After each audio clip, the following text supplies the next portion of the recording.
Welcome to THISDAY Live, the Sunday talk show, where we discuss all things political, bringing you the top stories locally, nationally, and from around the world. I'm Ruben Abati, and THISDAY Live begins now. Coming up in the next 2 hours, what's next for America, the rest of the world, and Africa in particular, as Joe Biden trounces United States President Donald Trump in a hotly contested election.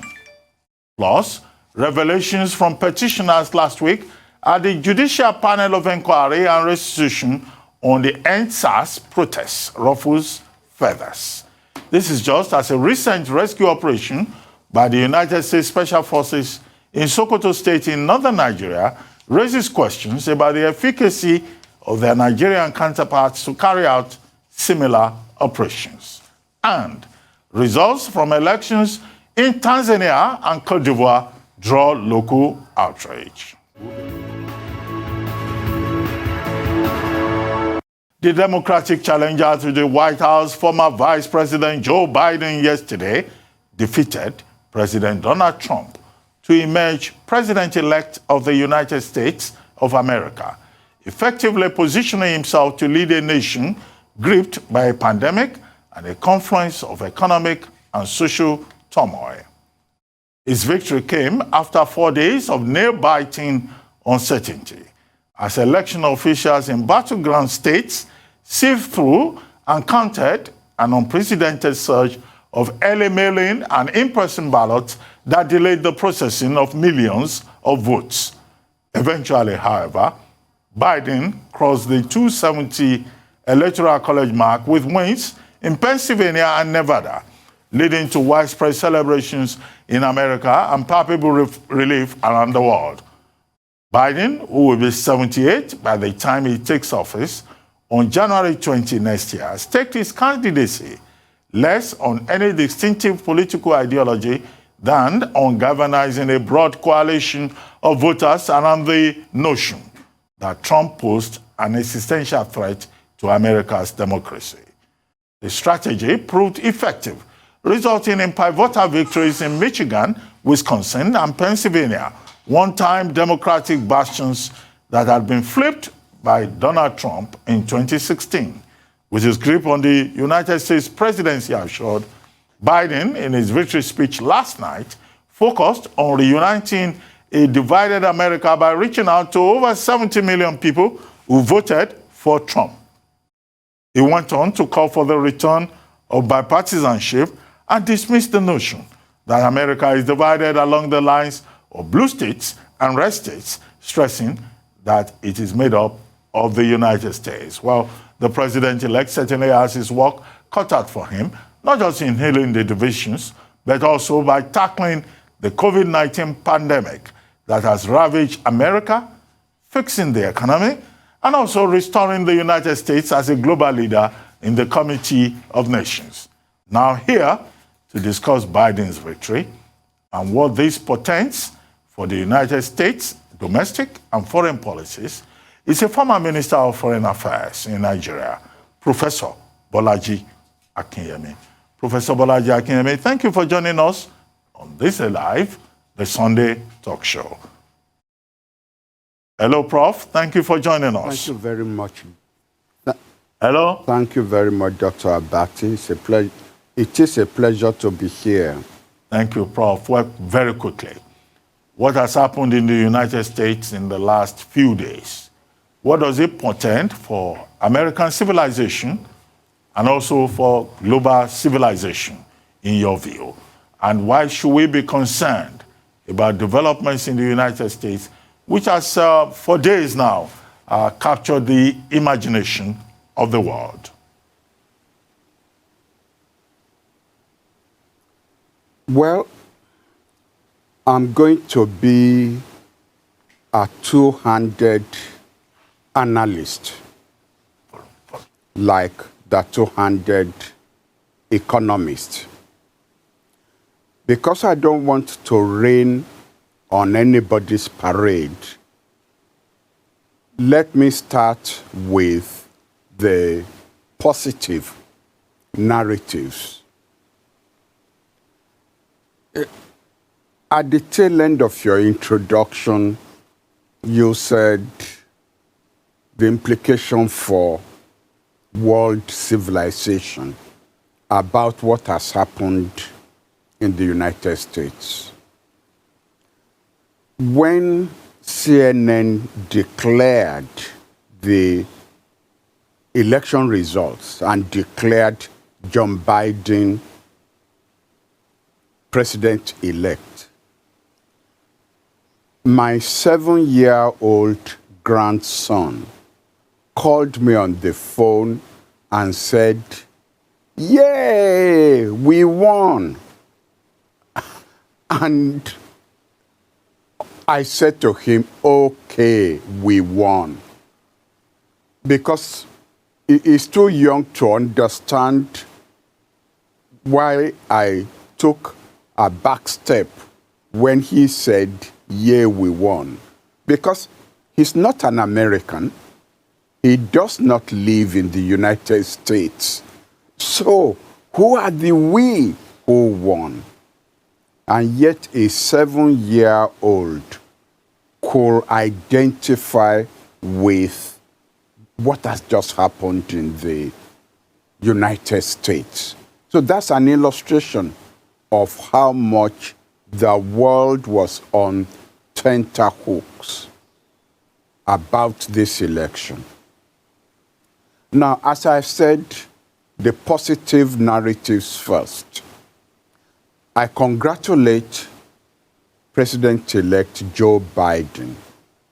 You know, there are times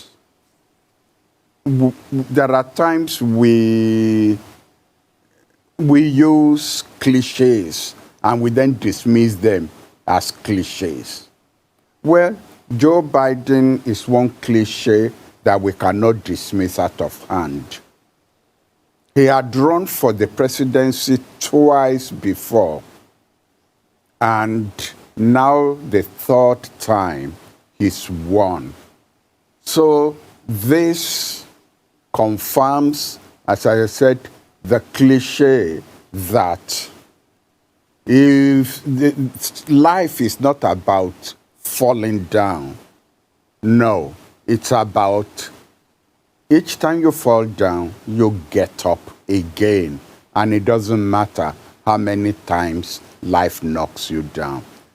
Life has dealt Joe Biden, well, some rather bad hands.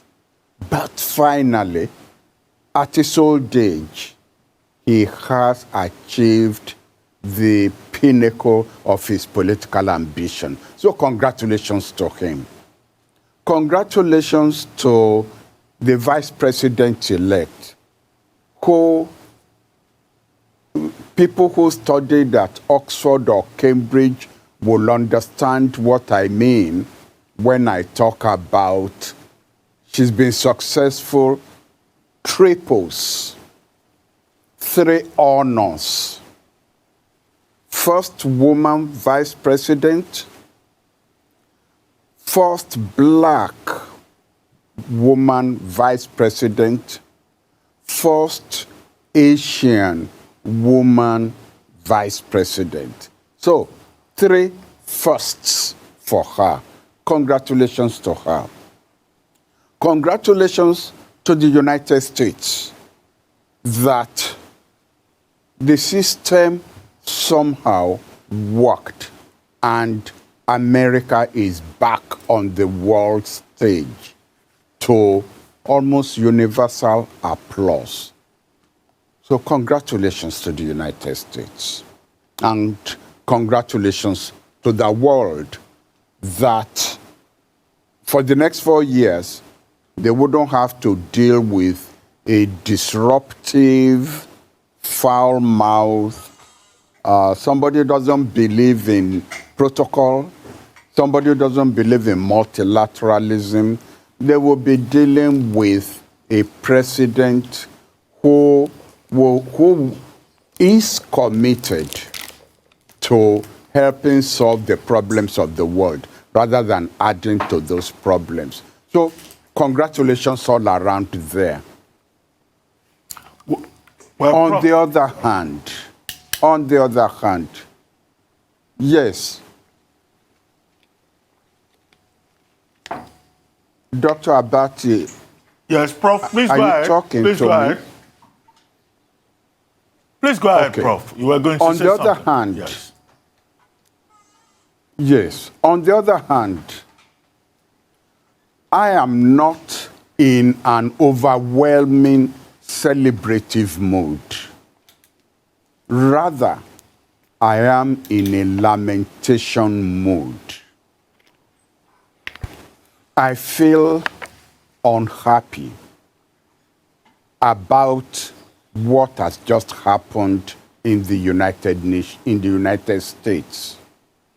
While we celebrate and clap for the 75 million voters, 70 million, we are rounding up the figures now, 70 million Americans voted for a racist, a man who celebrated Nazi symbols and Nazi movements, a man who was disrespectful of women, a man who had no regard for the truth, a man who has just sacrificed 225,000 Americans to the COVID-19 epidemic simply because he refused to level with Americans. Not that he didn't know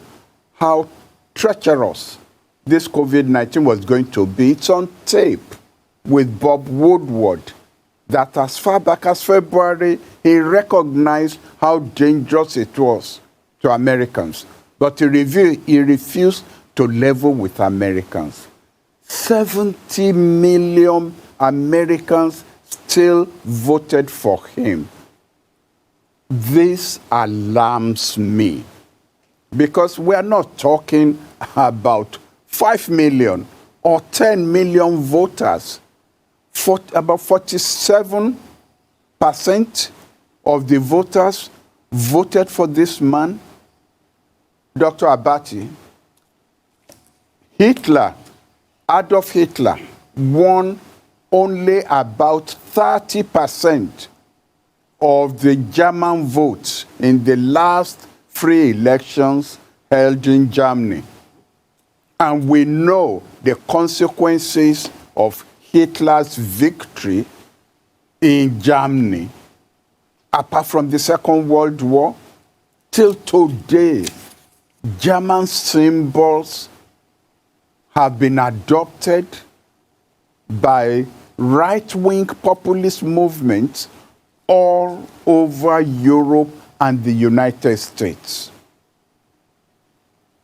Soldiers, American soldiers, their bravery in combating Nazism is evident in the cemeteries all over Europe. And yet, 70 million Americans voted for someone who will not even celebrate the bravery and the sacrifice of these American soldiers. Now, you may ask, why am I speaking with so much passion?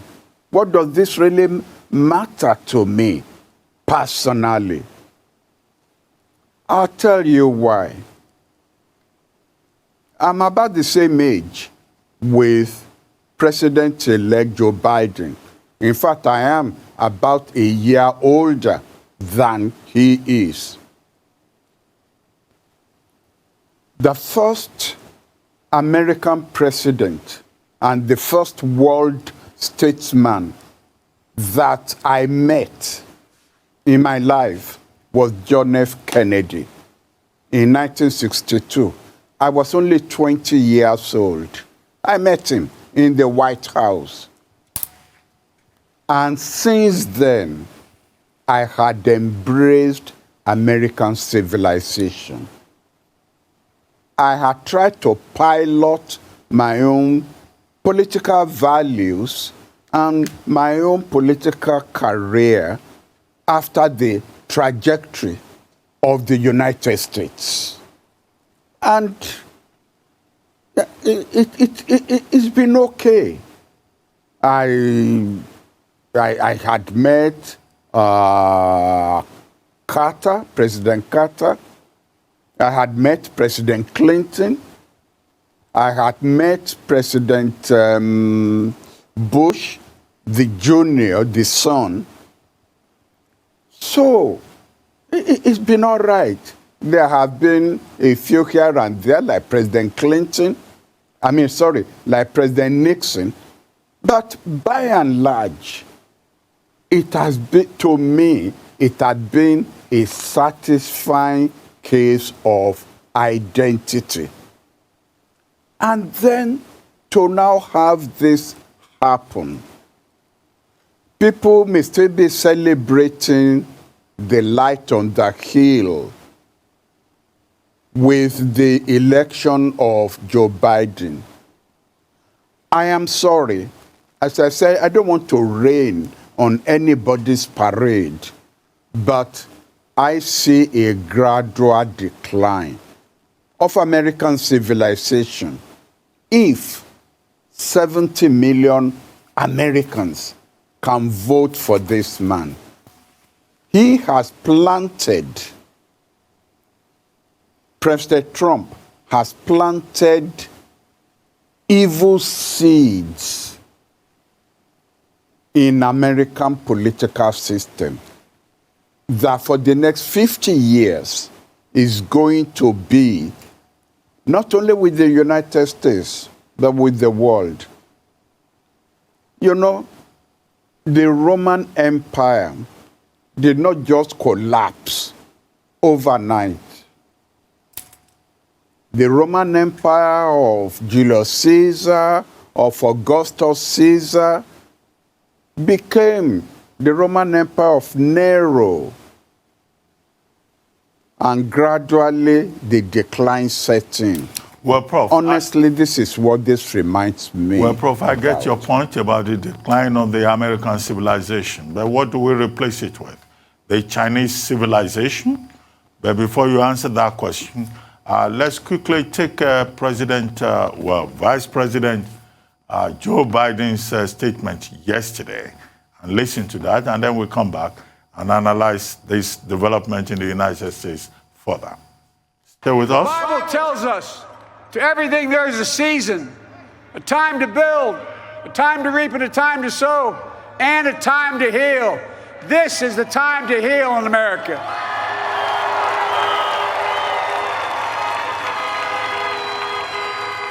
Now this campaign is over. What is the will of the people? What is our mandate? I believe it's this. Americans have called upon us to marshal the forces of decency, the forces of fairness, to marshal the forces of science and the forces of hope in the great battles of our time. The battle to control the virus, the battle to build prosperity, the battle to secure your family's health care, the battle to achieve racial justice and root out systemic racism in this country. And the battle to save our planet by getting climate under control. The battle to restore decency, defend democracy, and give everybody in this country a fair shot. That's all they're asking for, a fair shot. Well, you're still watching THISDAY Live, the Sunday talk show, and our guest is Professor Bolaji Akinyemi, former Minister of External Affairs of Nigeria and Professor of Politics and International Relations. Prof, thank you for staying with us.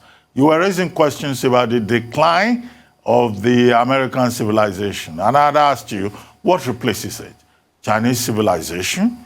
But we just listened to President-elect of the United States, Joe Biden. And I would like to ask you, what do you think swung it for Joe Biden? What really is special here, considering the fact, as you pointed out earlier, that even incumbent President Donald Trump got as much as, 70 million votes, as it were. Well, to answer your first question, as regards what's the alternative to the American civilization? Yes, you are quite right. You have identified it, that the upcoming civilization is the Chinese civilization. Now, this poses identity problems for the whole world, including Africa. Now, what's the identity crisis? If you, Dr. Abati, or if I land in New York today, once I clear immigration and I put my passport in my pocket, to everybody I meet on the street, I may be an American. You may be an American. You look like one. Even if you speak and your accent sounds funny, well, there are millions of Americans, whose accent sounds funny. So no American is going to turn around to say, Dr. Abati sounds funny. They will probably Not think I'm like from Haiti. when we went there. Or Jamaica. I mean, when my generation went there in the 1960s, they thought we talked funny because we didn't talk like the African Americans. And they were not used to British-trained, Africans talking. But if we went to Peking today, the moment we step off the plane, the average Chinese will know that Dr. Abati or Professor Akinyemi is not a Chinese. Even if we speak Mandarin Chinese perfectly. So that's what I meant by an identity crisis. You have an upcoming civilization that is rather exclusively defined, while the American civilization was inclusively defined. And that is the identity crisis it poses for the generation coming after my own generation. Now, I listened. I stayed up until 3 a.m. this morning just to listen to President-elect Biden's victory speech, part of which you have just played to our listeners. The relevance of his speech has to do with a peculiarity of the American political system. There is a narrative which I subscribe to. It's not original to me, but I subscribe to it, which says that at each juncture of American history, whenever the liberals become victorious, the right wing claw back this victory by asking for compromises, and that invariably the grand compromise arrived at is to the detriment of the liberal side of American civilization. And let me give you a few illustrations. When the Americans fought the British and got their independence, in spite of the grand floral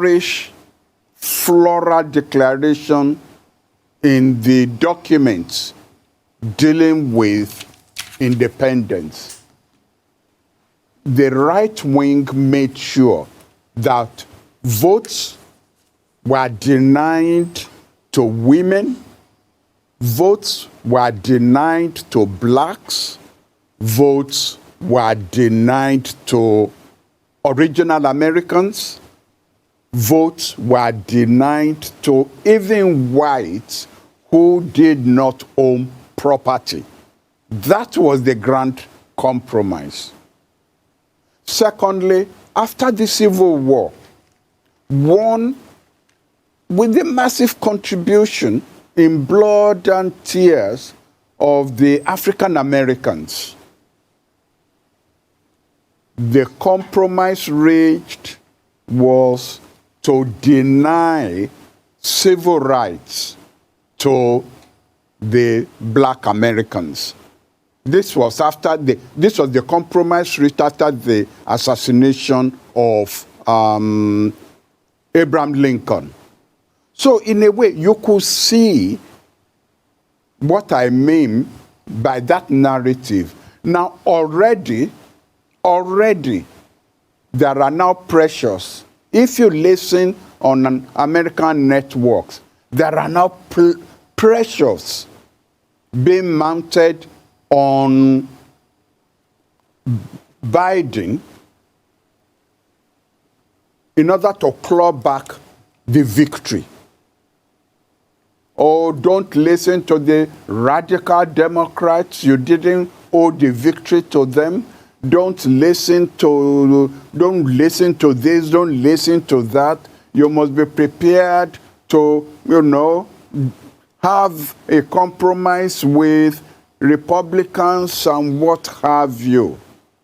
So I was quite happy to hear Biden say a few things. The first thing he said was, he said he recognized the contribution of the black votes to his victory. Don't forget that by Iowa primaries, he was finished. He was finished. Biden was finished. He didn't even register on this scale. It was when he got to South Carolina with the massive black votes there that his political career was resurrected.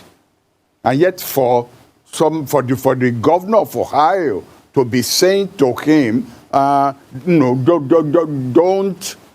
listen to people who are, asking you to concentrate on black rights. He said the blacks had always looked after his back. And so I was happy to hear him say that. I was happy to hear him say to the Americans that he owed his victory to a rainbow of American electorates, including Native Americans, African Americans, liberal Democrats, Abraham Lincoln Republicans, women, all a rainbow. I hope he will not go into a deal with the Republicans to the detriment of the political interests of this rainbow of Americans. Well, Prof, if I may comment here, we are Africans. I know that, across the world, India, Jamaica, everywhere, there's been a lot of excitement about the emergence of Vice President Joe Biden as president-elect, as 46th president of the United States. But what does a Joe Biden presidency, what does it mean for Africa? What is it likely to mean for Africa? Why should we be excited in Africa? And what will be the implications for global relations, particularly at the level of multilateralism? Well, I believe that a Biden presidency is going to be more sensitive to the struggle for human rights and the struggle for democracy and for decency in governance. His presidency is not going to encourage, either by emulation or by foreign aid or military aid, the comfort of dictators and autocrats that you have in the world. That, to me, is probably right now what I can identify, specifically dealing with Africa.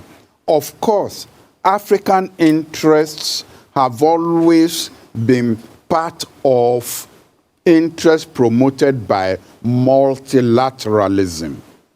And the fact that the Biden presidency will go back to the World Health Organization, will go back to the Paris Treaty, the Paris Agreement on environmentalism, respect for climatic changes, the need to protect climatic developments in the world. I believe, in fact, because it was part of it, that the Biden presidency is going to seek to bring Iran back into that grand agreement that they were able to sign with Iran in order to moderate the development of nuclear weapons in Iran. Will be a very good development, a very good contribution, in the sense that it will lessen the tension in that part of the world. I expect that the Biden administration will show some respect for Palestinian rights. I don't expect that Biden will pull the embassy back from Jerusalem to Tel Aviv. That kind of a yo-yo is not likely to happen. I don't expect it. I may be wrong, but I think that short of bringing back that embassy from Jerusalem to Tel Aviv, there will be another new American Middle East plan that will seek to draw the Palestinians back into the negotiating table with the Israelis. Biden is going to have a very difficult relationship with the Israelis. Every liberal American president always has a difficult relationship with the Israelis. So I don't expect him to have an easy ride in his relationship with Netanyahu. In terms of aid to Africa, the AGOA, which was put in place by President Bush, the son, to encourage value-added products from Africa and allow them entry into the United States. It was going to, its tenure was going to run out. And President Trump has said he wasn't going to renew it. Biden is not going to allow it to run out. But don't let us forget, however, that the American economy is in very dire straits now. So I don't expect to see a massive foreign aid package targeting Africa specifically. We have problems now.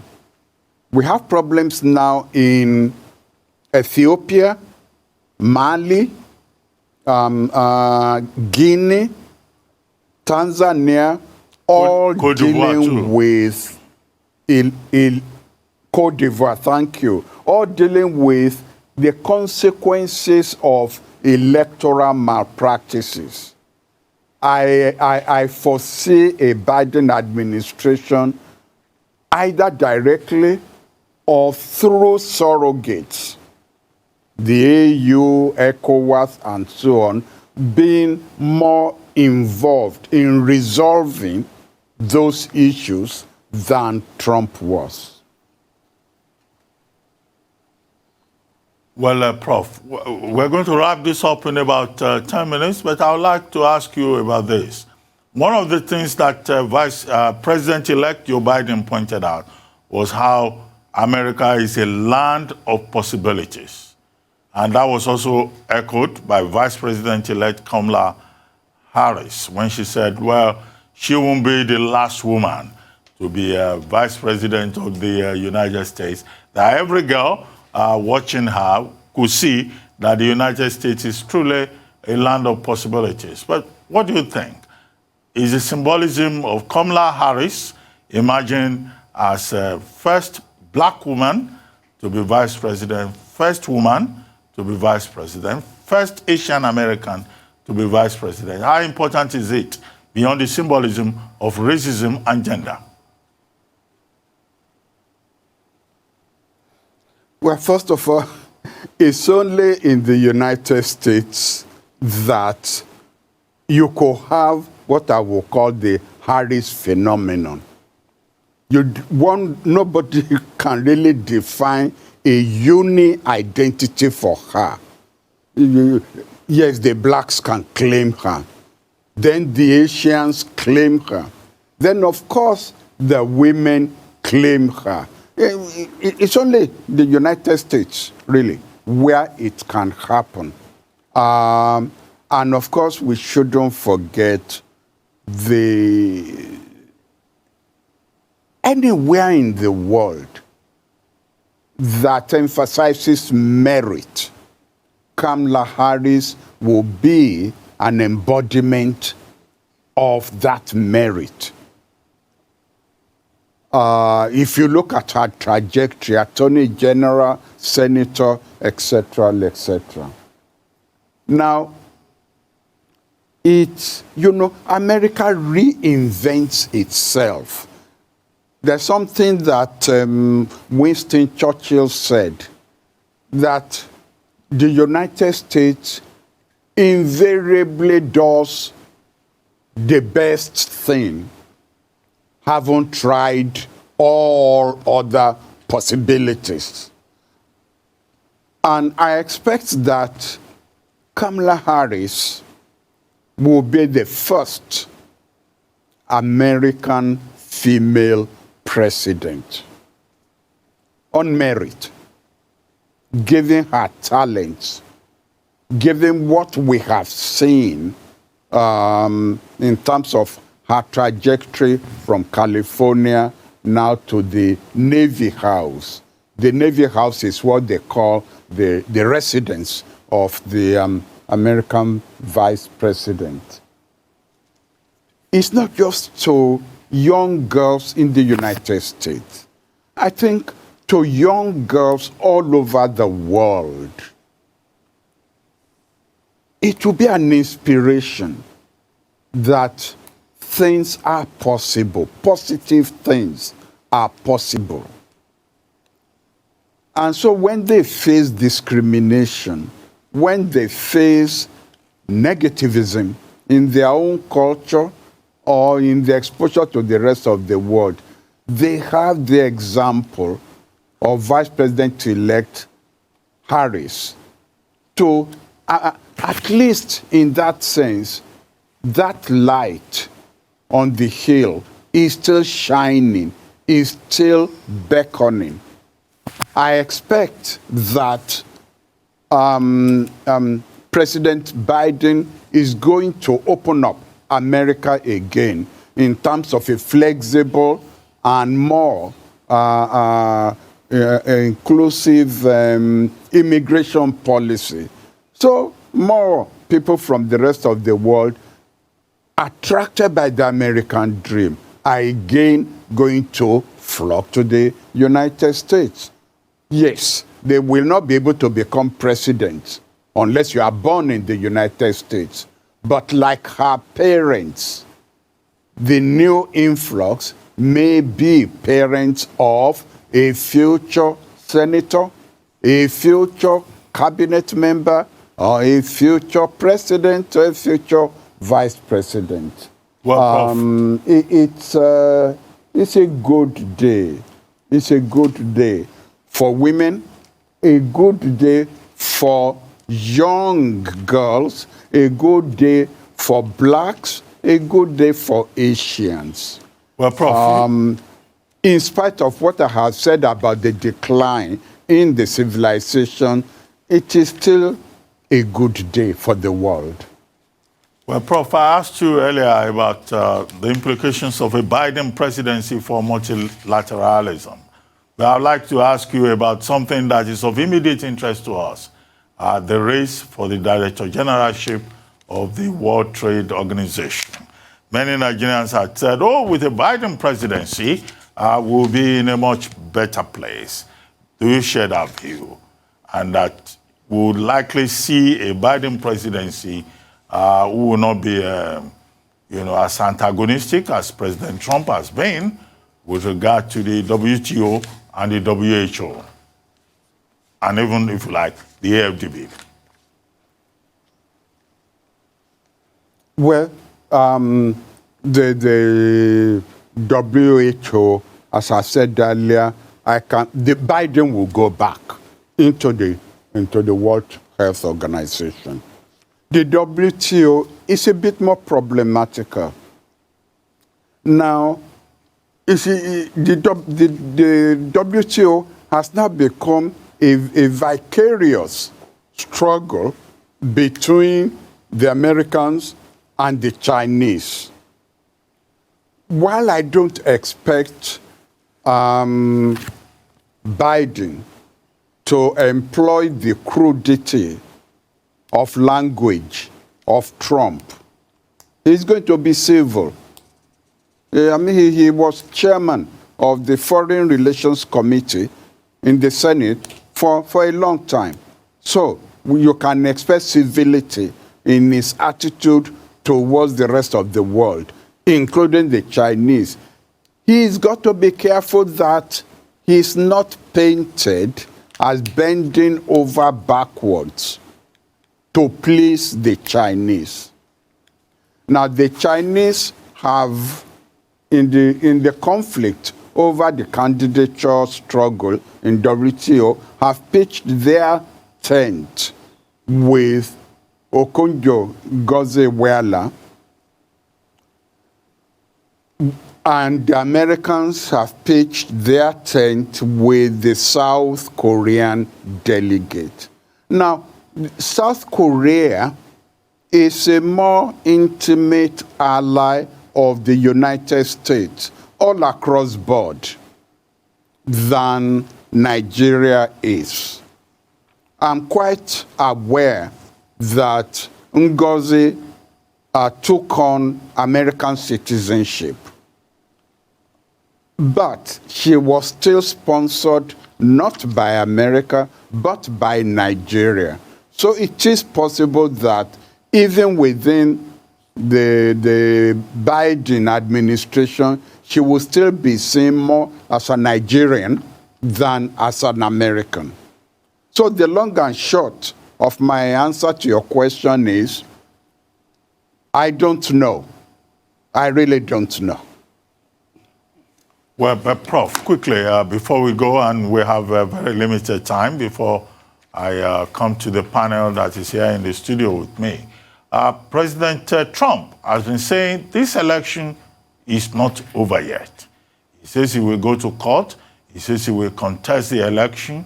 But we also have reactions, reports indicating that people around him are saying, look, President Trump, enough is enough. Let's go home. Let's pack our load and move. What do you think is likely to happen?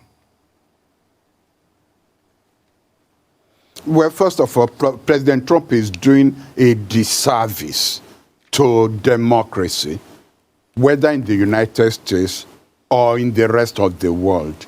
this is going to be an encouragement. His behavior is going to be an encouragement to dictators and autocrats and enemies of democracy all over the world who don't like to play by the rules. But he has served notice to the whole world that this is what he was going to do. It still doesn't make it any more pleasant or any more acceptable to us. How will it all end? I think that the institution, at the end of the day, the institution will rise up to its responsibilities. I believe that it's in for disappointment at the Supreme Court, which is expecting to bail him out. I think it's in for a disappointment. I think faced with his historical role and the legacy, majority of members of the Supreme Court will endorse this election. But it's not going to be a pleasant exercise. Well, thank you very much, Professor Bolaji Akinyemi, for joining us on THISDAY Live, the Sunday talk show. Thank you very much indeed for your thoughts. We'll take a short break now. When we return, we'll be discussing the same subject further with our panelists who are already with me in the studio. Don't go away. It's still THISDAY Live, the Sunday talk show. We'll be right back. Welcome back to THISDAY Live, the Sunday talk show, here on the Arise News channel. Joining me now in the studio, I have Professor Bola Akintenwa, Director General, Bolitac Center for International Diplomacy and Strategic Studies. Professor Victor Ariole, Professor of French and Francophone Studies at the University of Lagos.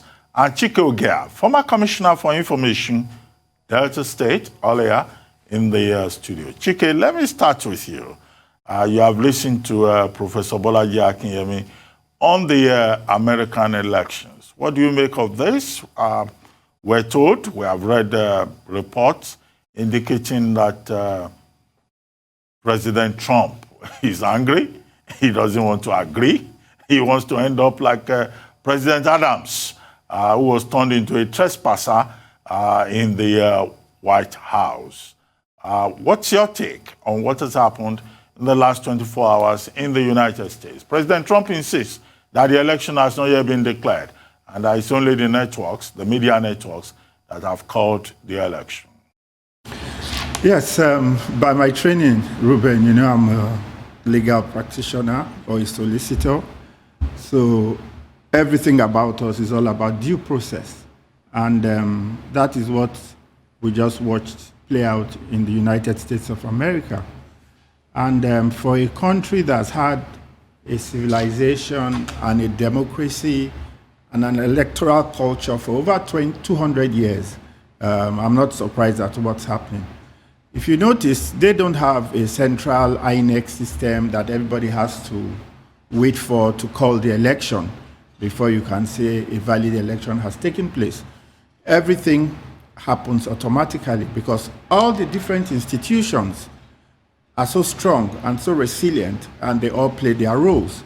You can see the institution of the media, particularly, how potent it is in the electoral system there. Like them, hate them, whether they are for Biden, whether they have Biden biases or Trump biases, they know that at the end of the day, they have a duty to report the truth, and that is what has happened. So the truth is simple. Whether Trump likes it or not, an election has been conducted, a winner has been announced. Yes, he has a right of appeal, and of course up to the Supreme Court. But as you can see, they practice a true federalism there, whereby most of the states are the ones that even conduct the elections. And you have situations where there's a Republican governor, and Biden has lost in those states. But be that as it may, they've started even throwing out a few of those cases. But I guess they will climb, the doctrine of stare decisis, as we call it in law, where you appeal to the higher court and then you get to the Supreme Court. Even if he thinks he has put in, judges of justices that of the Republican persuasion in there, he'll be very surprised that on the day the Supreme Court will give a judgment on the merit of the case.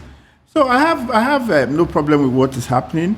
Trump has another 74 days or thereabout until the 20th of January to continue to be the president of America. But you see, like I said, the systems and the institutions are so strong that he will just realize as he goes along that he's really becoming lame duck. Because what's going to happen, as I'm sure we'll start seeing, we heard a couple of days ago that the airspace of Joe Biden's personal house in Delaware has been taken over by the Secret Service. We saw that video clip of the vice president-elect congratulating the president-elect. I don't know whether you noticed and that was before the results were even announced, but even by the media. I don't know if you noticed that there were Secret Service around her wherever she was calling from. So what's going to happen is that and then briefings will begin. I can assure you they're going to start briefing Joe Biden wherever he is. They're going to start briefing Kamala Harris, and they're going to start debriefing Donald Trump. All these are going to be going on, under the ground, behind the scenes. And with time, I'm sure Donald himself, no matter how recalcitrant he wants to be, will now realize that, the world has moved on. The world leaders are all calling in to congratulate him, to congratulate the president-elect. A lot of firsts has happened in this election in America. First black woman, first Asian woman, first woman to be vice president-elect and most likely to be the president later on.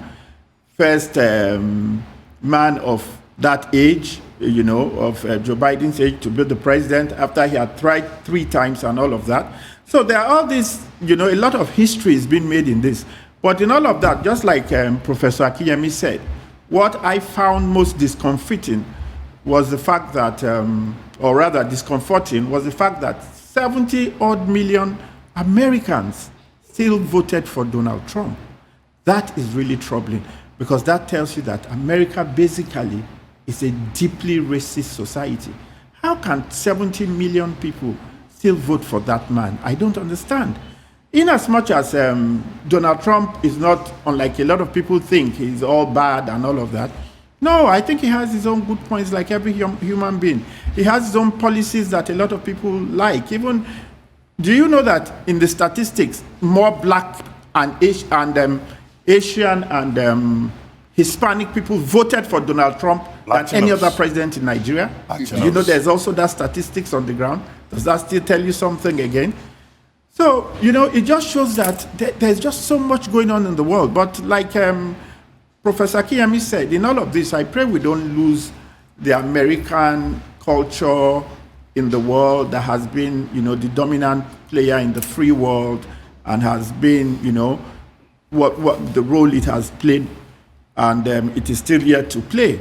I think, hopefully, with the swearing in of Joe Biden and his vice later on, we might get into a situation where America will start reinventing itself. For me, I'm not even looking at their policies, who supports gays, who supports LGBT and all that, which is what a lot of people are looking at, because I don't see how anybody can tell me that with the character of the man that we know of Donald Trump, that you like him because he does not support gay or is a good Christian.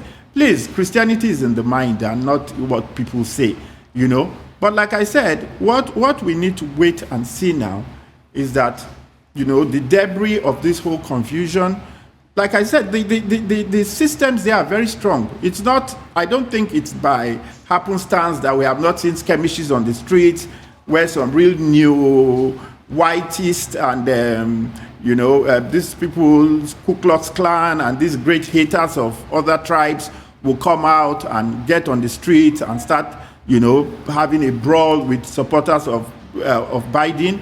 If you notice, all we've been seeing are supporters of the victorious side that has been in all the streets.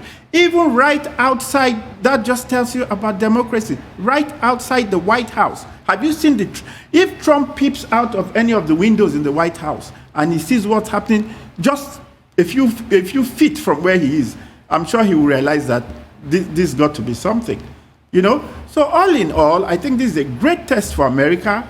How they come out from it will have consequences, not just on America, but on the whole world, obviously, because it's all an interrelated, you know, global system. World leaders, like I said earlier on, are already calling in. And I think at the end of the day, within the 74 days to go, a lot will happen. But that's without prejudice to, you know, his right to going through the judicial process, and then the American Supreme Court having its say if it gets there. Yeah, well, Chike, point well made. America, in spite of everything, remains a thoroughly divided country, given the figures that we're seeing, either with regard to the popular vote or with the electoral vote. But Chike, as you have pointed out, if President Trump does not want to leave the White House will leave him. That's as right. The White House left John Adams That's right. in March 1801, when the second president of the United States, John Adams, refused to leave the White House for Thomas Jefferson. And then the institutions that you referred to kicked in and made sure that the White House moved away from John Adams. But Professor Ariole, you had Professor Akinyemi, you had Chike's intervention. Are there still lessons that we can learn from the American election this year? An election that has been described as a third world election, very typically African, with threat of violence from Ithaca to Manhattan, to San Francisco, to to Denver, Colorado, and everywhere else. And everybody thinking, oh, there may even be a civil war over this election. But in spite of all of that, are there still some redeeming features, lessons that Nigeria or other African countries can learn? Well, there's not going to be civil war. America is America, and America will never be Africa. The point remains that, like you rightly said, and Professor Akinyemi said, you see, there's going to be dilution and repositioning of interest. There is no way anywhere in the world, you see, people will prefer Chinese civilization to American civilizations. For now, because of the diversity, friendly nature of the United States of America. But the point remains that interest will now shift.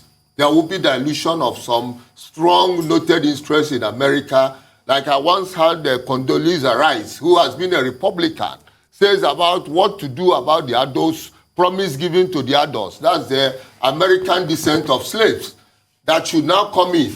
And I also have had people mention feminist interests.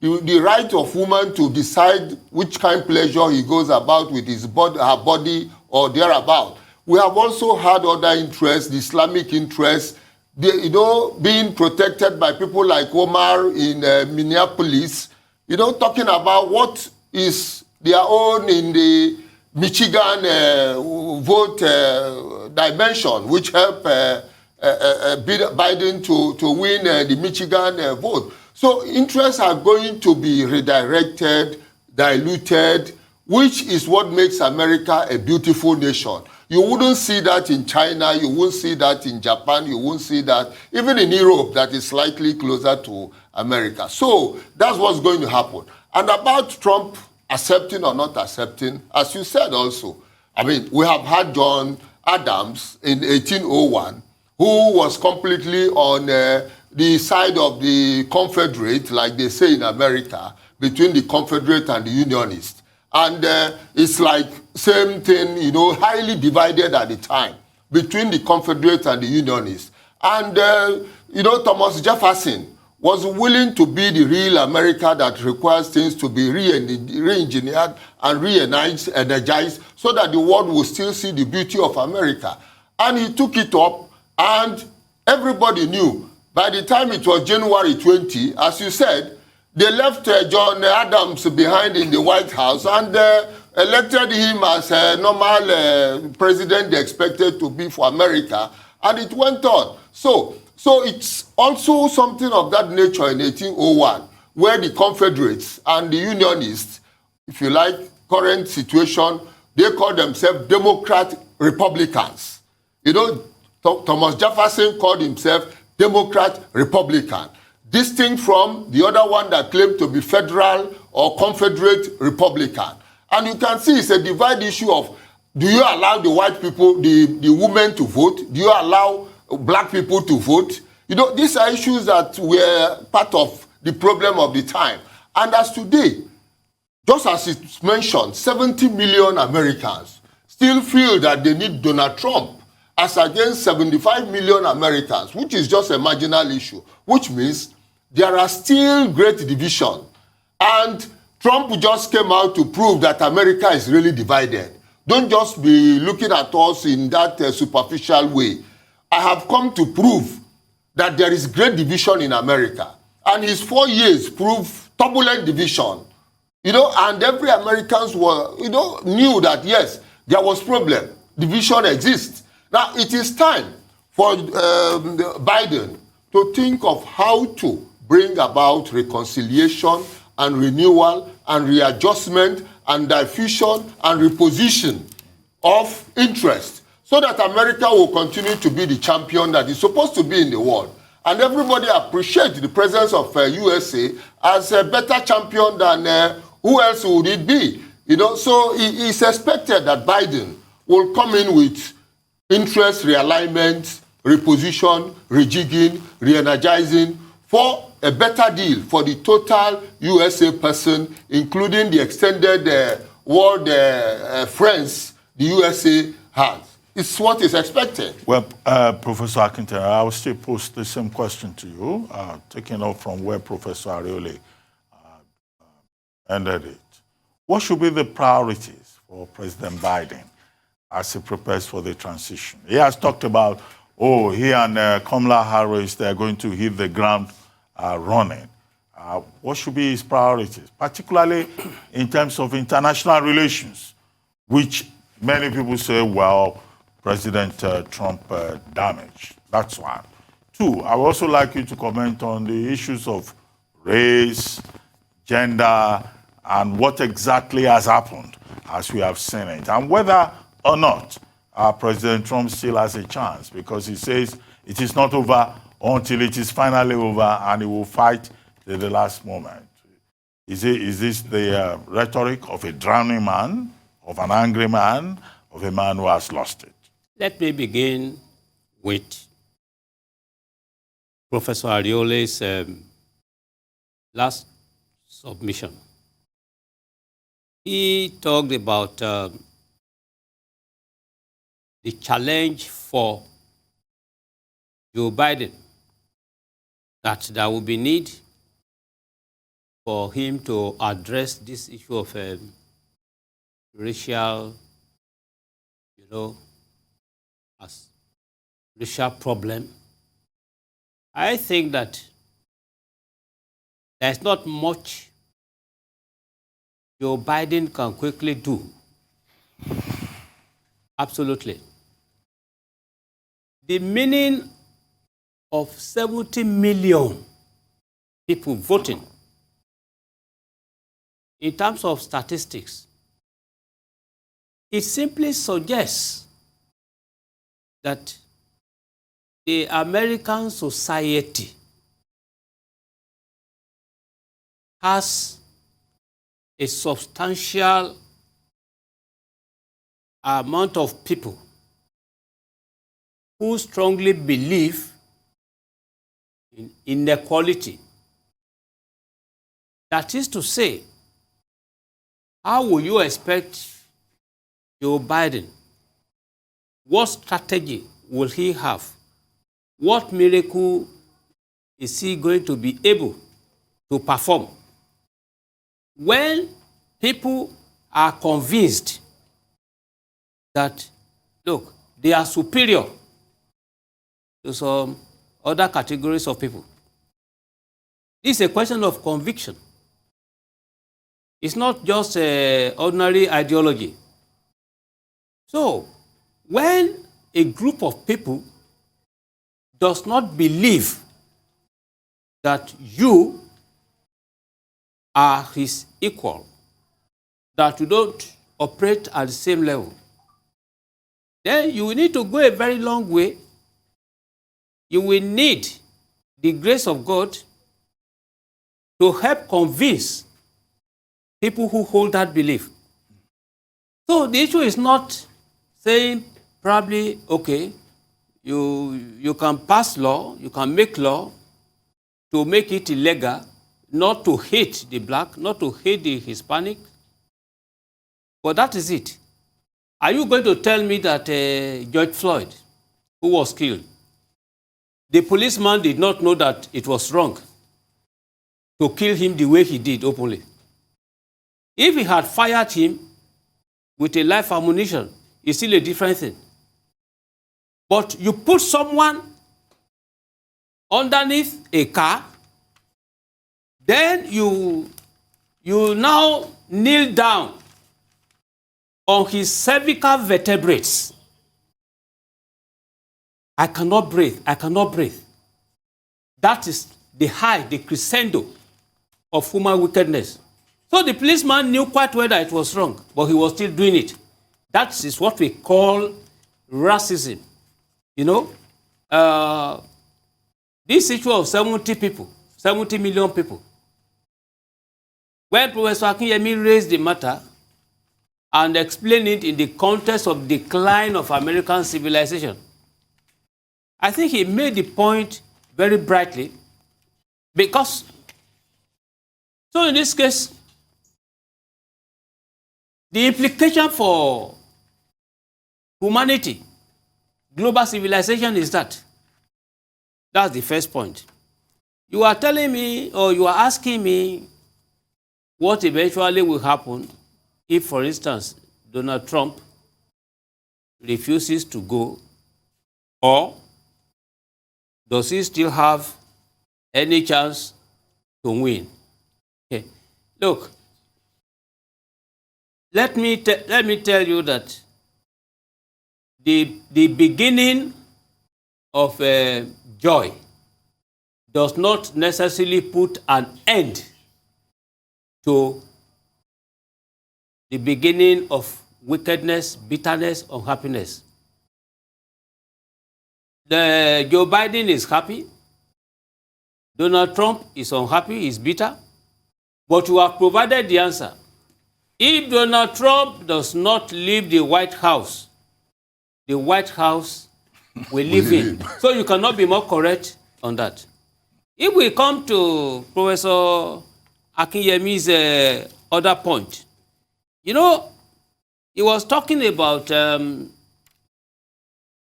saying he wouldn't know what will happen at the level of Okonjo-Iweala, at the level of WTO. Well, I know that Professor Akinyemi knew, he knows, and he will know. But he simply did not want to make any pronouncement on that. And the reasons cannot be far-fetched. The issue is that Joe Biden, as it is seriously challenged by the fact that the Chinese are reducing the influence of the Americans in Africa. And he will need to put a stop to that. This will require him now, for instance, to do what the Chinese are doing, making them acceptable to Africa. Meaning now that, even though Professor Akinyemi has rightly argued that the likelihood of the Joe Biden administration giving more aid to Africa may not be there, I want to submit that, look, on the contrary, because of the Chinese factor, because of the need to put a stop to the Chinese, the spread of Chinese influence in Africa, they will want to give something to further attract. So it's on the balance. On a more serious note, look, Donald Trump does not have any bright future in staying. It's not just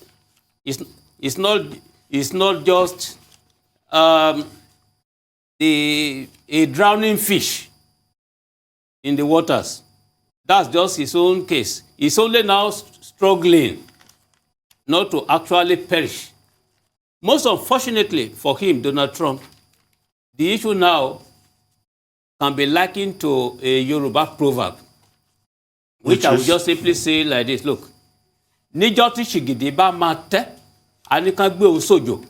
That is to say, the very day, the last day of the masquerade, you know, it's believed to be magical, is a god from heaven all along. Everybody is respected.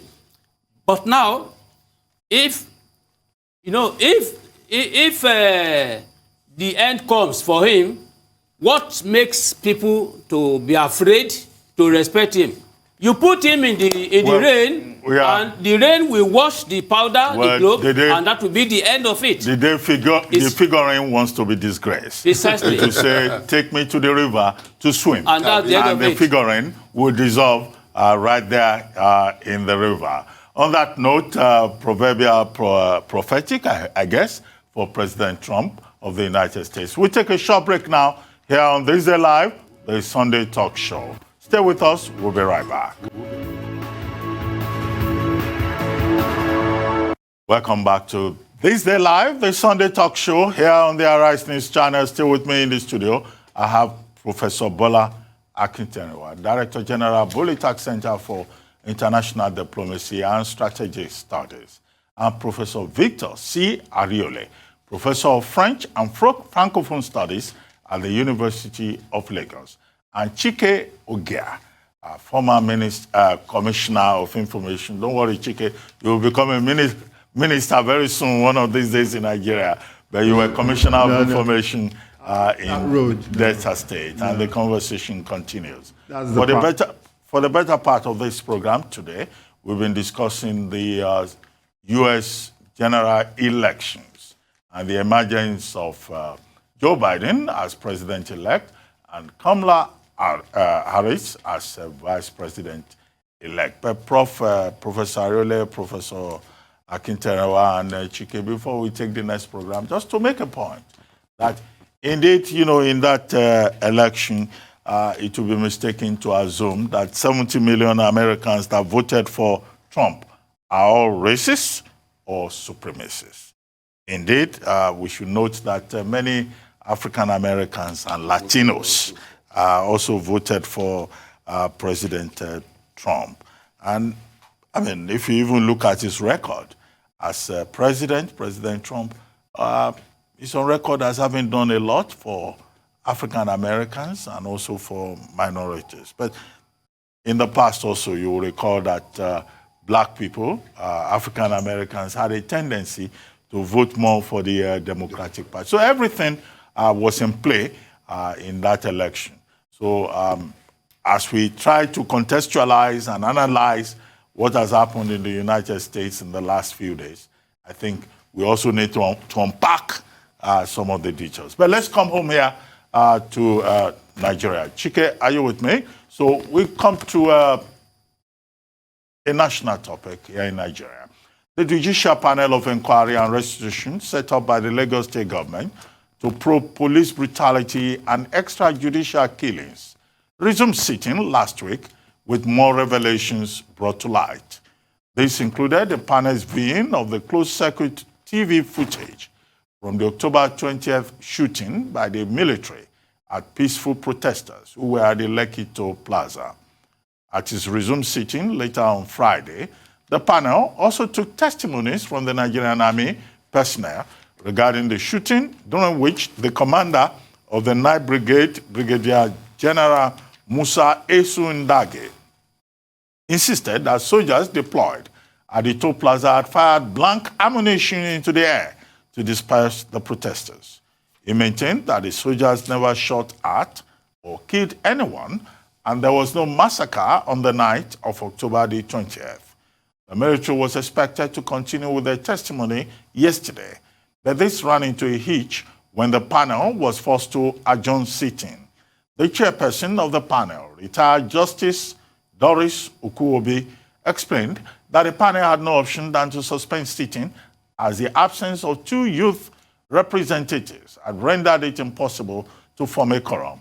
The two youth representatives on the panel, Oluwarinu Oduala and Temitope Majekodunmi, had stayed away in protest after Ms. Oduala's bank account had been frozen, allegedly on the order of the Central Bank of Nigeria, before a retroactive court order was obtained last week. Arise correspondent Sheiton Atigari has the details. Let's take a look. November 7th marks the 6th official sitting of the Judicial Panel of Inquiry at the Court of Arbitration, with members of the military present and ready to give their testimony about the events that took place on the night of October 20th. Unfortunately, this could not happen as the bank account of Rinola Oduala, one of the youth reps on the panel, was frozen by the Central Bank of Nigeria, leading to her absence and that of Tope Majekodunmi. A solemn Adesina Ogunlano, the legal counsel for End SARS protesters, shared his frustration. We're embarrassed for ourselves, we're embarrassed for the panel, and we're embarrassed as Nigerians. I must say that the only joy is the great respect that the panel and transparency of the panel to have afforded us this information. When I got to my place yesterday and I saw the list, and I saw that one of the members, what's his name? We call it Cyril Oduala. I said, well, one government has invited these people into a panel. Another government is sanctioning them. And those people are being ridiculed by their mates. We are on the ground. It's embarrassing, contradictory. Sanction. Yesterday when we mentioned something, said, it's a pity that Owoni Kokwesie is not here. He began to look as if we are unduly scandalizing, unduly sensationalizing. What could be more scandalizing and sensational than this? That we are here, my learned senior colleague and some other people came outside jurisdiction, and what we have, even the panel itself is handicapped and cannot work. What do we make of this? What message are we sending to the public? My own proposition is that this panel must be proactive and ask of the government to do the needful quick, or else the panel itself so moto disband itself. Then we know where we are. Government cannot approbate and reprobate at the same time. This is the truth. To embarrass the legal profession. And panel, a very powerful and serious panel like this, only to hop it at the same time. There was a disconnect. That disconnect must be rectified quickly. The story has been that, oh, it's a lie. All the claims of SARS people about what happened in Lekki was a lie. If they say people died and all that, where are the wailing families? Well, we showed up yesterday, sir. We showed up yesterday. We showed human beings, flesh and blood. And more are coming. After consulting with other members of the panel, Chairperson Justice Doris Okuobi adjourns due to a lack of quorum. The proceedings before this panel cannot go on today for reason of want of quorum. Youth members who are members of the panel are not here today, and we must ensure that the proceedings are appropriately taken under the law establishing the panel. The proceedings in the circumstance stands adjourned to 14th November 2020. They cannot talk because judges are not meant to talk, and all the people here are judges. But it is the responsibility of the bar to protect, promote the dignity of the bench. And that's what I've done today. It's not just a matter of saying, my lord, you had your explanation. No, we must protect them. Sheiton Atigari, reporting for Arise News. Well, you recall that the National Economic Council, led by Vice President Professor Yemi Osinbajo, had agreed with the governors of the states that following what happened with the NSAS protests October 2020, and the aftermath, that judicial panels of inquiry should be set up across the states. As you speak, about 13 states of the Federation have set up those judicial panels of inquiry. But what has now happened? What we have seen, in part, is the fact that some persons who took part in the NSAS protests, they've had their accounts, their bank accounts flagged, as they say, or suspended for 90 days by state authorities, CBN, and the banks following suit. And of course, we have also have reports of 2 persons in Osun State also having been arrested for managing WhatsApp accounts. And people have reacted to this. Atedo Peterside, who appeared on one of our programs on this station, said that it is illegal to block an account of a person who is involved in a lawful protest. He even said on that program, on the morning show of Arise News, that as a bank manager, he would never have allowed that because it is illegal. And that position is upheld in law in Adebowale, I think, versus GT Bank, and also in Patience Jonathan versus Federal Republic of Nigeria. But we have seen a list over the weekend of accounts that have been suspended. And in the case of the Lagos panel of inquiry, 2 young persons who were part of the NSAS protest have refused to go for the sitting. And hence we saw that video with Justice Okuwobi retired, saying that not being able to form a quorum, the panel of inquiry, being a creation of the law, will not be able to sit until those persons show up. The president of the Nigerian Bar Association, Olumide Akpata, has also upheld the position in GTB versus Adedamola and Patience Jonathan versus Federal Republic of Nigeria. I will start with you, Chike Ogea.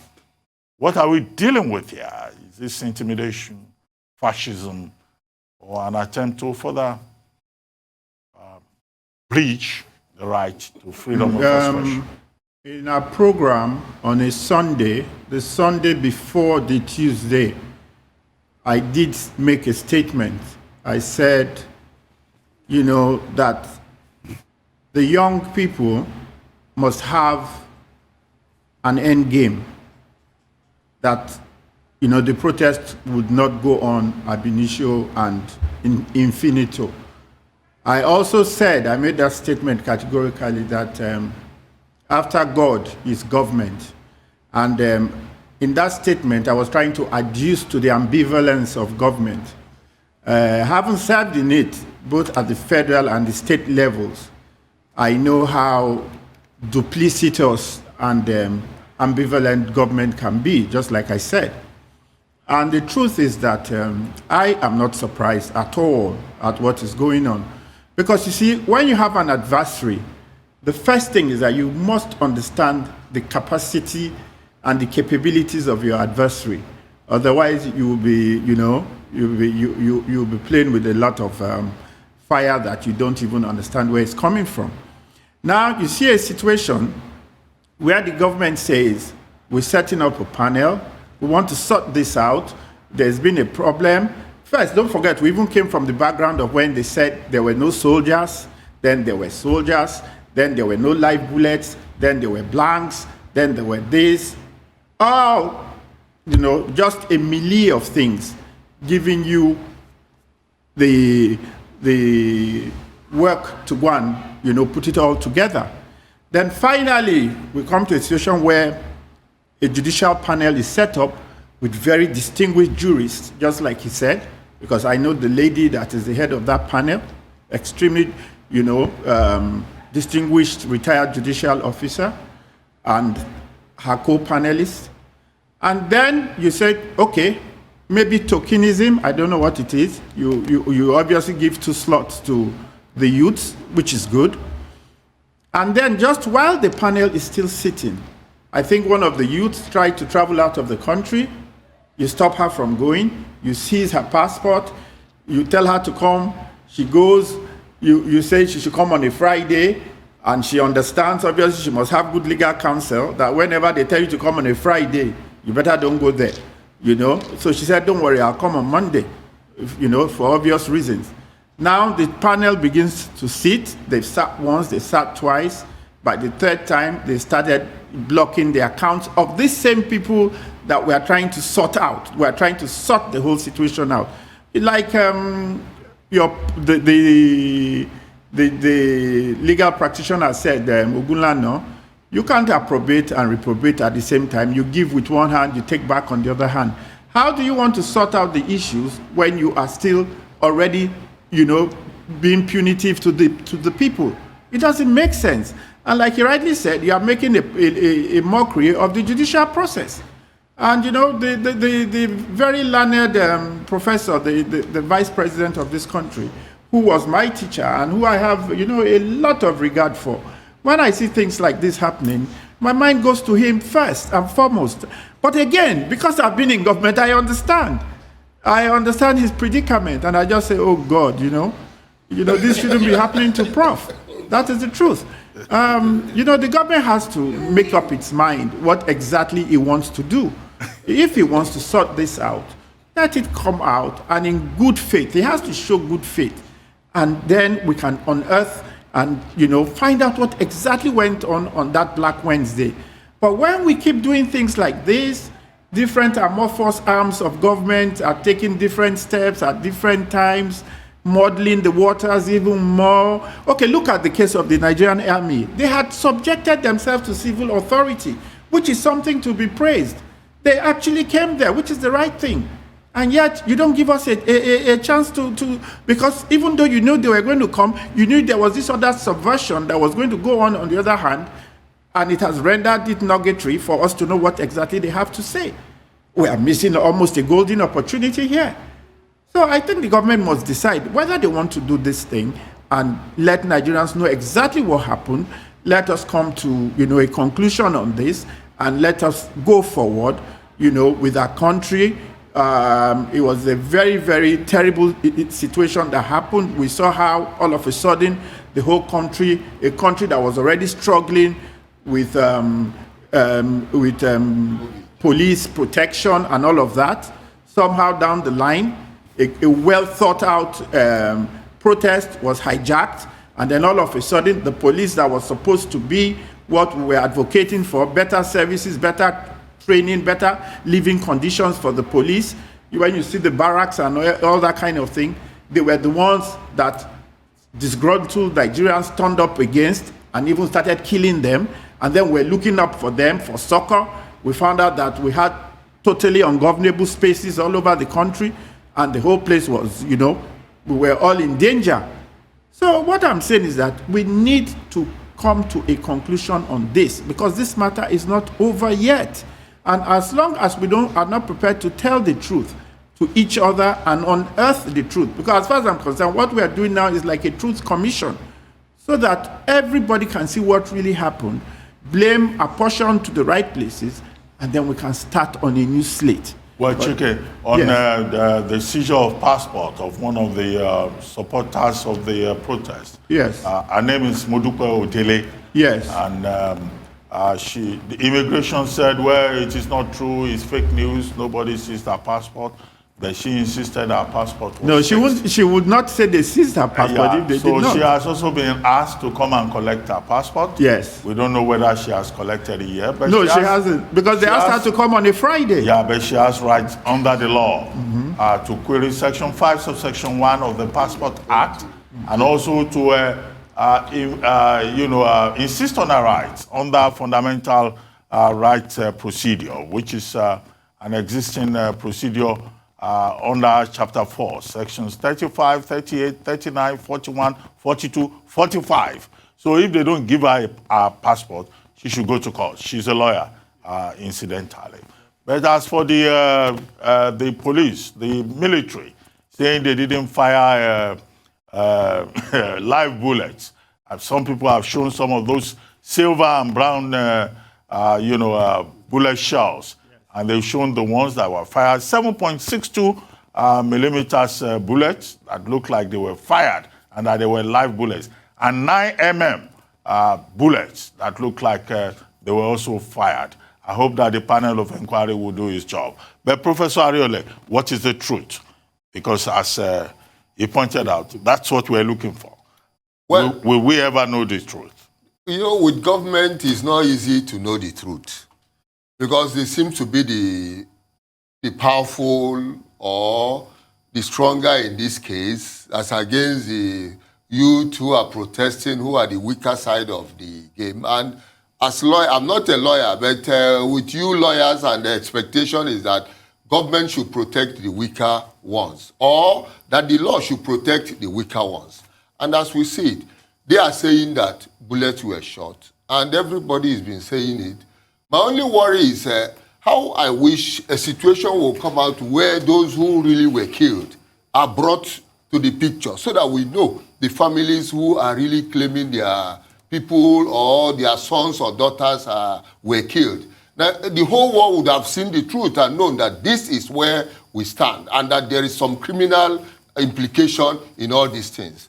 And this is why also I'm worried about the Nigerian justice process and whether you call it a rule of law or common law or whatever, which is not what I see in the French side. Anyway, they have a different approach which is better than what you claim to be common law in Nigeria. I don't know. That's an acquisitorial system. Whatever it is, well, what I'm trying to say is that if the Attorney General of the Federation could come out and clearly prove that rule of law is subservient to the security of the nation, and even within the assembly where you find lawyers, and they clap for him, I get worried. Because rule of law, I mean, the security of the nation is embedded in rule of law, as far as I'm concerned, within my own knowledge of it. Because if you don't have correct rule that guides how you take care of your people, which means weaker people in the society, then what is security? Security starts with human beings. If they're not well satisfied, like somebody mentioned the other day, the Maslow theory of needs, the moment your the need process of the whole 200 million Nigerian people are not well taken care of, what do you talk about national security? There is nothing like national security. And the base is basically physiological need. From physiological need, you move to security and self-esteem. At the point you are not securing the basic majority of Nigerians in terms of their physiological need, their security need, which also involve housing and making them available, making food available to them in terms of how you manage it and how you process it so that they don't go sleeping without food, you will not be talking of national interest or national security. This is basically the problem we have in Nigeria. And I expect the bar or the bench, whatever, if they can combine themselves and debar the Attorney General of the Federation, that would be a first step towards telling Nigerians that, yes, we, as legal profession advocates, we have erred.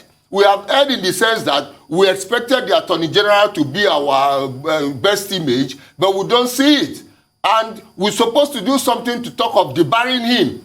And that will help the whole world to know, yes, Nigeria has started on the right track. But as far as I'm concerned, as long as that Attorney General is still the Attorney General of the Federation and he decides on what is the best rule for Nigeria, whether rule of law, whether national security rule, which is completely confusing, we will certainly be making no move unless we just want to be on a feudalist landscape. And feudalist landscape is not what democracy is all about. Okay. It has to change. Okay, Professor Ariole, the man you were referring to, that was Commissioner of Police Lawrence Alobe, retired, who was on this program last week, who talked about hierarchy of needs. Yes, hierarchy of needs. Yeah, but it's not the only police that need that need. Yes, but even ASU, as I'm part of the ASU, I'm completely. We are also talking of hierarchy of needs. My self-esteem has completely been destroyed. Of course, as a lecturer, my self-esteem has been completely destroyed. So why would I complain? Professor Akinterewa, how do we get the truth? How do we get justice? How do we make progress? Protesters have been victimized, but Nigerians are saying we should not lose sight of the original 5 demands that Nigerian youths are asking for as these panels of inquiry try to help the Nigerian government to unravel the issue? You see, you make life difficult for the people of Nigeria with these questions. Why? How do we know the truth?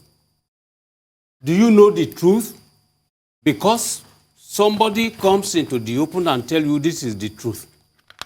We know the truth about what happened on October 20. We do know. Deductive methodology enables you to know what the truth is. Let's begin with some illustrations. The military made it clear in the beginning that they were not involved, they were not doing this, etc. Later on, we were told that, okay, an invitation was extended to them to come. The next level of analysis is that, look, in this case, we didn't shoot, we didn't kill. What happened was that they fired a blank shell. Now, another stage, take the case of Modupe Odele that we refer to. He was told that, look, they didn't attach her passport. Suddenly, you now ask her to come back on a Friday. If you have not attached the passport, if you have not confiscated, seized the passport, how can you now ask her to come back and collect the passport? So this is simple logic. The moment you say God is green in the morning, then you come back in the afternoon that God is afternoon, then you know that you are a liar. The government is simply trying to cover up the truth by intimidating the people. And that is one truth. In our academic parlance, we call it hypothesis. Subject to verification. You hypothesize. And in this particular case, in order to know the truth, you will need an empirical period to test, to see what the truth is. So, when you now say, how do we know the truth? The truth now is that, look, from the presentations that we are being given, from what is happening, the government cannot, on the one hand, say he's looking for truth and looking for peaceful resolution, reconciliation, trying to respond to the 5 demands, while at the same time, you are making life difficult, not only for the panel you set up, but for the people.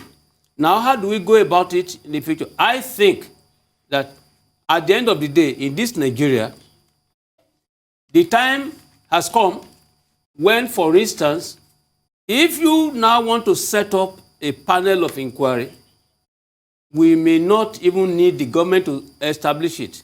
Let the people make suggestions, and then we will have people with independentist mind to do that one.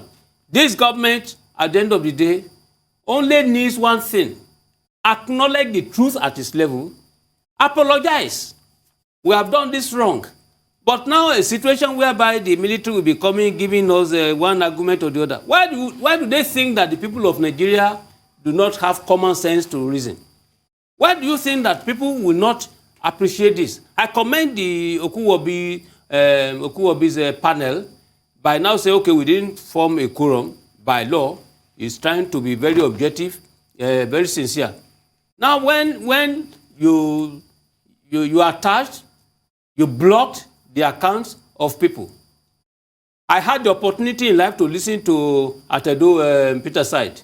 This is a program you are talking about. Yeah, I was sufficiently educated on the morning show. And I was happy that he was able to educate me on this fact that, look, you cannot just wake up one morning and say you are blocking the account of an individual. He even said that if he were to be in the position, he wouldn't do that one. I noted that one. Now this government, is it claiming not to know that that law exists? We are a country whereby we don't attach any importance to rule of law, which No, under the law, the bank or the central bank can say, look, this account can be flagged, can be suspended. But you can only do it for 7 days or 14 days.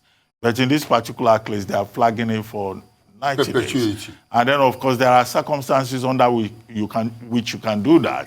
as I pointed out in GTB versus Adedamola and in Patience You are only Jonathan agreeing versus with me. Federal You are Republic of agreeing with Nigeria. me. The issue is still that they are violating it. Whether the period is for 7 days or 14 days, etc. Why are they flagging it at this material time?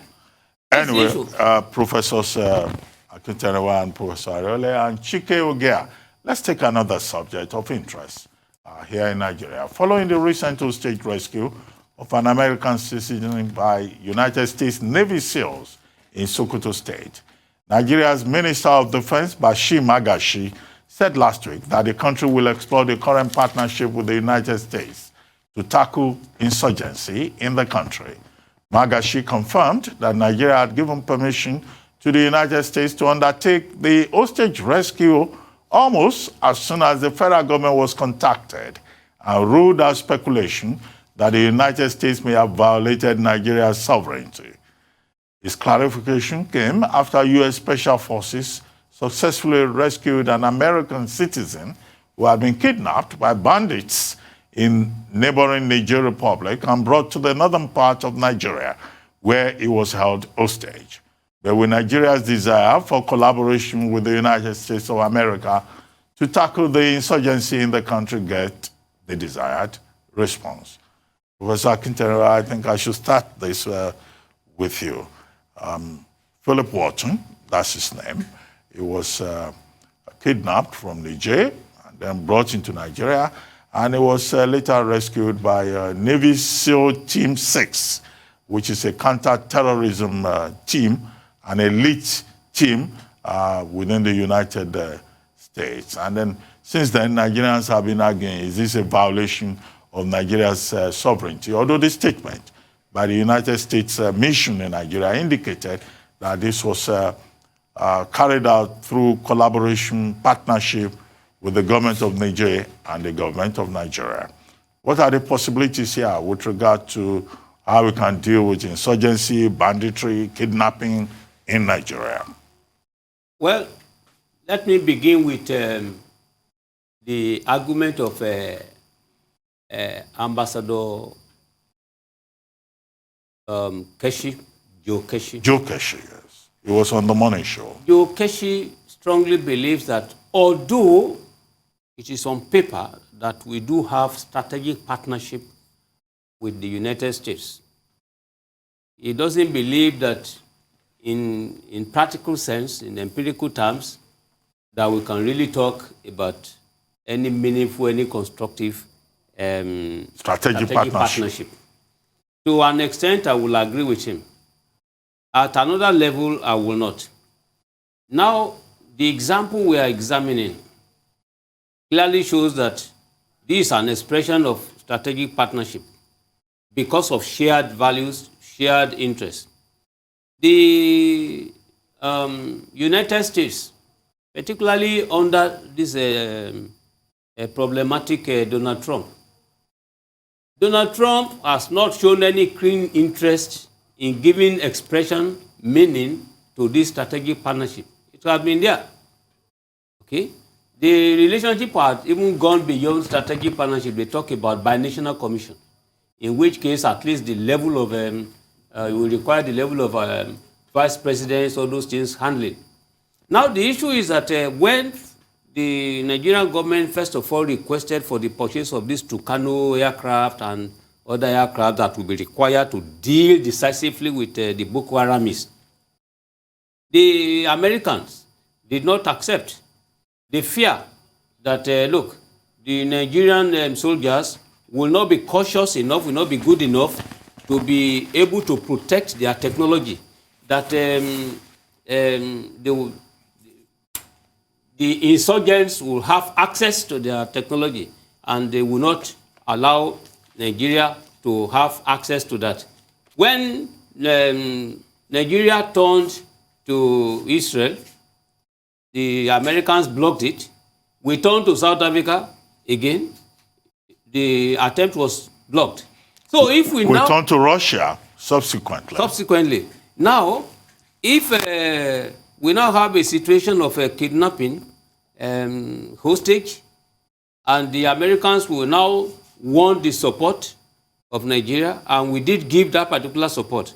The issue now is what's wrong with our own diplomatic strategy to now say, look, when we needed you to fight, to carry the battle, the war to the doorsteps of the terrorists, you didn't give us the... But Prof, there were also questions at the time about human rights and Nigeria's commitment to human rights. Look, this issue of human rights, when it is convenient, you raise the issue of human rights. When it is not convenient, you keep silent. Is Nigeria free of violations of human rights as at today? As at the time of the hostage? As at the time we gave the support? No, the violation is still there.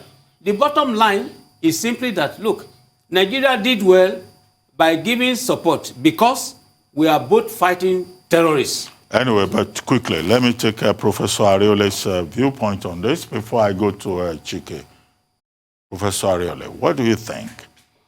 About having a strategic international partnership to fight global terrorism, because that seems to be the original point that we're dealing with, as different from, I don't want to disagree with Professor Akintenwa. You see, as different from geopolitics. We have problem, and at the time they took the Chibok girls, I remember vividly somebody like Dr. Ngozi Okonjo-Iweala clamoring for international help so that we can get the children out of the hands of the terrorists. And we were told also at the time that America was not so much favorable to Nigeria so that they will come into the picture and see how to help Nigeria. Which means there are certain interests America is looking out for that they are not going to get by such intervention or such I wouldn't know, but my worry is that we still have Nigeria in the leadership of ECOWAS, spending not less than 70% or contributing not less than or about 70% of what goes on in ECOWAS. No, 33%. 33% alone? No, it's not up to 70. Okay, whatever it is, but I know the bulk of the expenses of ECOWAS comes from Nigeria, formally or informally. If they can spend soldiers, if they can take soldiers to... voluntary contributions. Okay. Yes, if they can take soldiers to Sierra Leone, take soldiers to Liberia, to show us to save ECOWAS, they definitely must have been spending a lot. We know what Okibo panel said about Babangida spending all our resources on... So what I'm trying to say is that this same ECOWAS is also harboring USA, either drone village in Niger Republic, either American base in Mali, either American ship or military ship in Gulf of Guinea. So I begin to wonder, what is the partnership that cannot also get ECOWAS involved so that within the sub-region of ECOWAS, America can come in and do what it's supposed to do to help and restore peace in ECOWAS. But I expect it. Well, Prof, I mean, the two of you have spoken about partnership and geopolitics. But let me go to Chike. Chike, can you help us just break this down and bring it home? There are many Nigerians who are saying there are some lessons that we can learn from the Navy SEAL team coming to Nigeria to rescue one man, one American life. I agree with you. And if you asked me, that is the real thing. That was the point I wanted to make. You see what it means to the United States of America, that one American life, what it is worth to them. And yes, these partnerships are variously there, whether we like it or not. That's why we've always said America is the leader of the free world, and they have all these responsibilities. They went into Pakistan to get out the greatest terrorist that ever lived in the last century or so, Osama bin Laden. And the truth is that if you let them, if you go into an arrangement with them for them to come in and carry out those kind of missions, all well and good for everybody. But even if you don't give them, I can assure you, you'll be asleep when they will have come, done what they need to do, and they'll be gone. Because that is the level at which they operate at. And that is why it's so painful to me that I don't understand why even from the Jonathan government, we did not activate this kind of thing whereby they could have come to give a helping hand with the situation of the Chibok girls.